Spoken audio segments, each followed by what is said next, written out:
Hi, SBR ഉള്ളേർ മാങ്ങാണ്ടിയുടെ PR അഭിമുഖം നിങ്ങൾ കണ്ടു കാണുമല്ലോ. അതിൽ ആവർത്തിച്ച് പറയുന്നൊരു കാര്യമുണ്ട്. ഹാഷ്മി, എല്ലാ തെളിവും എൻ്റെ ഈ ഫോണിലുണ്ട്. ഹാഷ്മി ഇതാ പരിശോധിക്കും. ചാറ്റ് എല്ലാം ഇതിലുണ്ട്. ഹാഷ്മി പരിശോധിക്കും. ഹാഷ്മിക്ക് സത്യം മനസ്സിലാകും. അങ്ങനെ ആവർത്തിച്ച് പറഞ്ഞുകൊണ്ടിരുന്ന മാങ്ങാണ്ടിയുടെ ഒരു തട്ടിപ്പ് എന്താണെന്ന് നിങ്ങൾക്കറിയാം. അല്ലെങ്കിൽ മാങ്ങാണ്ടി സത്യസന്ധമായി താൻ നിഷ്കളങ്കനാണ്, നിരപരാധിയാണെങ്കിൽ ചെയ്യേണ്ടിയിരുന്ന ഒരു കാര്യമുണ്ട്.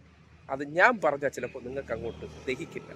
അത് നമുക്ക് മനോരമയെ കൊണ്ട് പറയിക്കാം. ബലാത്സംഗ കേസിൽ അന്വേഷണത്തോട് സഹകരിക്കാതെ രാഹുൽ മാങ്കൂട്ടത്തിൽ 2 ദിവസം ചോദ്യം ചെയ്തിട്ടും മൊബൈൽ ഫോണുകളുടെ പാസ്വേഡ് കൈമാറാനോ ലാപ്ടോപ്പ് ഉൾപ്പെടെയുള്ള മറ്റ് ഡിജിറ്റൽ ഉപകരണങ്ങൾ എവിടെയാണെന്ന് പറയാനോ തയ്യാറായിട്ടില്ല. ആവർത്തിച്ച് ചോദിച്ച പോലീസ് ഉദ്യോഗസ്ഥരോട് പാസ്വേഡ് തരാനാകില്ലെന്ന് രാഹുൽ ഉറപ്പിച്ചു പറഞ്ഞു.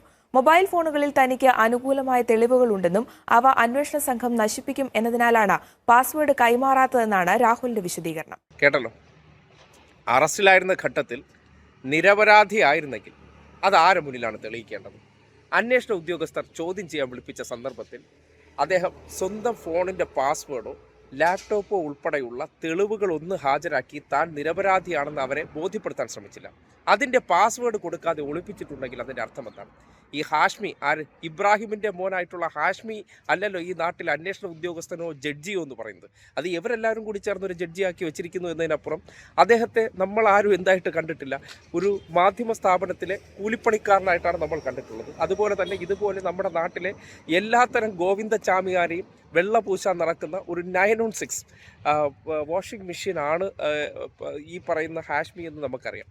അതിനപ്പുറത്തേക്ക് അന്വേഷണ ഉദ്യോഗസ്ഥർ ആവർത്തിച്ച് ചോദിച്ചിട്ടും ഇദ്ദേഹത്തെ ചോദ്യം ചെയ്യുന്ന സന്ദർഭങ്ങളിലെല്ലാം ആ ഫോണുമായി ബന്ധപ്പെട്ട് അതിനകത്തെ കാര്യങ്ങൾ അറിയാൻ പാസ്വേഡ് ചോദിച്ചിട്ടോ അല്ലെങ്കിൽ ഇദ്ദേഹത്തിൻ്റെയിലുള്ള എല്ലാ തെളിവുകൾ ഹാജരാക്കാൻ ആവശ്യപ്പെട്ടിട്ട് ഒന്നും കൊടുക്കാതെ മുക്കിയെങ്കിൽ അതിൻ്റെ അർത്ഥം എന്താണ്?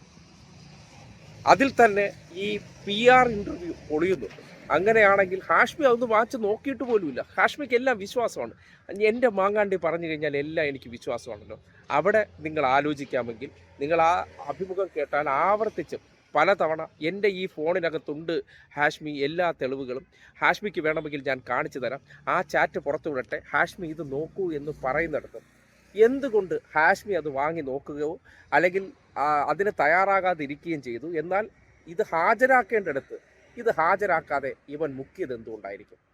ഒരാൾ പഠിച്ച കള്ളനായതുകൊണ്ട് നമ്മുടെ മുന്നിൽ സാങ്കേതികമായിട്ട് വന്നിരുന്നിട്ട് കണ്ടോ എൻ്റെ തെളിവുണ്ടെന്ന് ഇങ്ങനെ പറഞ്ഞുകൊണ്ട് ഈ പറയില്ലേ, ഉള്ളിൽ ആ രേഖയൊന്നുമില്ല. ഉദ്ദേശം ഈ പറയുന്ന സകല ആരോപണം ഉന്നയിച്ച ഇരകളെ റദ്ദാക്കി കളയുക. അതിനു വേണ്ടി വന്ന് വളരെ സഹതാപ സ്വരത്തിൽ അതിൽ ഹാഷ്മിയുടെയൊക്കെ അഭിനയം കണ്ടു കഴിഞ്ഞാൽ ഹാഷ്മിക്കൊക്കെ സിനിമയിലൊക്കെ അഭിനയിക്കാൻ പൊയ്ക്കൂടെ എന്ന് തോന്നുകയാണ്. അതായത് ചോദ്യം ചോദിക്കുന്ന അദ്ദേഹത്തിൻ്റെ ആ ഒരു വിനയഭാവമൊക്കെ കാണുമ്പോൾ മറ്റേ നമ്മുടെ നാട്ടിൽ ഈ കുശലം പറയും പോലെ അങ്ങനെ അല്ലല്ലോ രാഹുൽ, എന്താ ഭീഷണിപ്പെടുത്തുകയാണോ രാഹുൽ എന്നൊക്കെ ചോദിക്കുന്ന ആ കൊഞ്ചലും കുഴച്ചിലൊക്കെ കാണുമ്പോൾ ഒരുതരം വേറെ വാക്കുകളാണ് പറയാൻ തോന്നുന്നത്. എന്തായാലും ആ അഭിമുഖത്തിലെ യഥാർത്ഥ തട്ടിപ്പ് എന്താണെന്ന് ജനം ചിന്തിക്കേണ്ടത് മനോരമ പറഞ്ഞ് നിങ്ങൾ കേട്ടല്ലോ. അവിടെ കൊടുക്കാത്ത രേഖകൾ, അവിടെ ഓപ്പൺ ചെയ്യാത്ത ഫോൺ 24ൻ്റെ സ്റ്റുഡിയോയിൽ വന്നിരുന്ന് ഓപ്പൺ ചെയ്യാൻ തയ്യാറായിട്ടുണ്ടെങ്കിൽ അതിൻ്റെ ഉദ്ദേശം എന്താണ്? ജനങ്ങളെ തെറ്റിദ്ധരിപ്പിക്കുക. അന്വേഷണ ഏജൻസിക്ക് മുന്നിൽ കൊടുത്തു കഴിഞ്ഞാൽ താൻ എന്ന ഫ്രോഡൻ പൊളിയുമെന്ന് അറിയുന്നിടത്ത് അത് കൊടുക്കാതെ അത് മുക്കിയെടുത്ത് നിന്ന് ഹാഷ്മിയുടെ മുന്നിൽ കൊണ്ടുവന്ന് അല്ലെങ്കിൽ തൻ്റെ ചങ്കായിട്ടുള്ള വ്യക്തിയുടെ മുന്നിൽ കൊണ്ടുവന്ന് അത് ഓപ്പൺ ചെയ്യാൻ തയ്യാറായിട്ടുണ്ടെങ്കിൽ മാങ്ങാണ്ടി എന്ന ആ വിദഗ്ധ ഫ്രോഡ് സ്വയം എങ്ങനെയാണ് താൻ ഒരിടത്ത് ഒരു പരാതിയിൽ മേൽ നിരപരാധിയാണെന്ന് അവകാശപ്പെടുന്നിടത്ത് ബോധ്യപ്പെടുത്തേണ്ടടുത്ത് ആ ഫോണിൻ്റെ പാസ്വേഡ് മുക്കുകയും ഇപ്പോൾ അത് ഹാഷ്മിക്ക് മുന്നിൽ തുറക്കാൻ തയ്യാറായിട്ടുണ്ടെങ്കിൽ അതിൻ്റെ പിന്നിലെ ഉദ്ദേശശുദ്ധി എന്താണെന്ന് നിങ്ങൾക്ക് ചിന്തിക്കാവുന്നതാണ്.